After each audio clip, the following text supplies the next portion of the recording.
عجیب سا سوال ہے, مجھے معاف کر دیجیے گا, میرا سوال نہیں ہے یہ آیا ہے تو میں نے کہا میں آپ سے پوچھ لوں, اللہ مجھے معاف کرے. لوگ کہتے ہیں کہ جو قبر کا عذاب ہے ایسا کچھ نہیں ہے, یہ صرف انسان کو ڈرانے کے لیے کیا جاتا ہے. اللہ اپنے بندوں سے بہت پیار کرتا ہے, اس میں بہت اور بھی بہت ساری باتیں ہیں جو میں نہیں کرنا چاہ رہا. بسم اللہ الرحمن الرحیم. گزارش یہ ہے کہ یہ جو تصور ہے یہ ایک تو اللہ رب العالمین کے نظام کو جو لوگ نہیں سمجھتے, یہ ان کا بنایا ہوا ایک تصور ہے من گھڑت کہ جناب جب موت آ گئی تو سب کچھ ختم ہو گیا, آپ کی جنت, آپ کی جہنم, آپ کی زندگی, سب کچھ یہی ہے, اس کے بعد کچھ نہیں ہے. یہ ایک تصور عام طور پر لوگوں میں پایا جاتا ہے اور اسی سے پھر الحاد اور دیگر چیزیں جو ہے وہ جنم لیتی ہیں معاشرے میں. جبکہ اگر ہم ایک مسلمان کی حیثیت سے دیکھیے, یہاں سائنس کے حوالے سے بھی بات ہوئی, بہت ساری بات اس حوالے سے کی جا سکتی ہے, لیکن اگر آپ ایک مسلمان کی حیثیت سے اس چیز کو دیکھیں تو قبر کس چیز کا نام ہے؟ قبر جو ہم یہ لفظ بول رہے ہیں نا, قبر کاف بیرے, یہ بنیادی طور پر مصدر ہے اور یہ جائے قرار کو کہتے ہیں.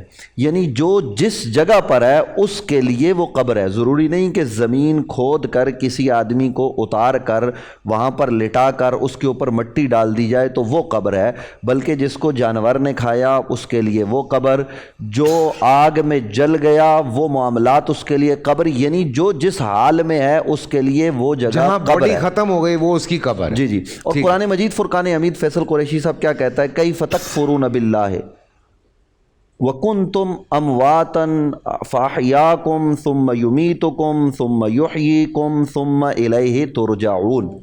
قرآن یہ بات بڑی وضاحت کے ساتھ یہ ارشاد فرما رہا ہے کہ تم کیسے رب کا انکار کر سکتے ہو.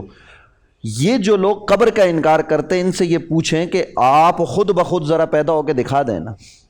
ہمارا یہ سوال ہے کہ کوئی آدمی جب بعد کی زندگی کا انکار کرتا ہے تو وہ ماں کے پیٹ میں کیسے آیا, اس سے پہلے کہاں تھا؟ یہ نظام, یہ کائنات کوئی حادثے کی صورت میں معرض وجود میں نہیں آئی, یہ محض باطل خیال ہے. اس طرح کے حادثات پھر آپ بھی کریں نا. سائنس بھی کسی چیز کی تہ تک پہنچتی ہے تو مسلسل تجربات اور اس علم میں وسعت کی وجہ سے, لیکن کئی دفعہ وہ ایک نتیجے پر پہنچتے ہیں, سال بعد دوسرا نتیجہ آتا ہے. رب العالمین کے ہاں یہ نظام نہیں ہے. رب نے, جیسے ہم نے یہاں پر بات کی تھی پروردگار تقدیر کے باب میں, کہ پروردگار نے ایک نظام متعین فرما دیا ہے, اس نے کائنات کو پیدا فرما دیا ہے, رب نے یہ نظام رکھ دیا ہے. تو قرآن کیا کہتا ہے؟ تم اللہ کا کیسے انکار کرو گے؟ تم کچھ بھی نہیں تھے, اس نے تمہیں زندگی عطا کی, اس زندگی کے بعد وہ تمہیں موت عطا کرے گا. ثم یمیتکم ثم یحییکم, پھر تمہیں زندگی عطا کرے گا. اس زندگی کے بعد کوئی موت نہیں ہے. جب ہم برزخ میں چلے جائیں گے نا, برزخ میں جانے کے بعد کوئی موت نہیں ہے. اور اس کی تائید نبی علیہ السلام کی وہ حدیث جو مفتی صاحب نے تلاوت کی یہاں پر, کہ مردے سے یہ کہا جائے گا, جب اس سے یہ پوچھا جائے گا ما کنت تقول فی حق ھذا الرجل, تو وہ جب جواب دے دے گا تینوں سوالوں کے یا اس سوال کا جواب دے دے گا تو اس سے کہا جائے گا نم کنم تنا یوم العروس, سو جا ایسے جیسے پہلے رات کی دلہن سوتی ہے.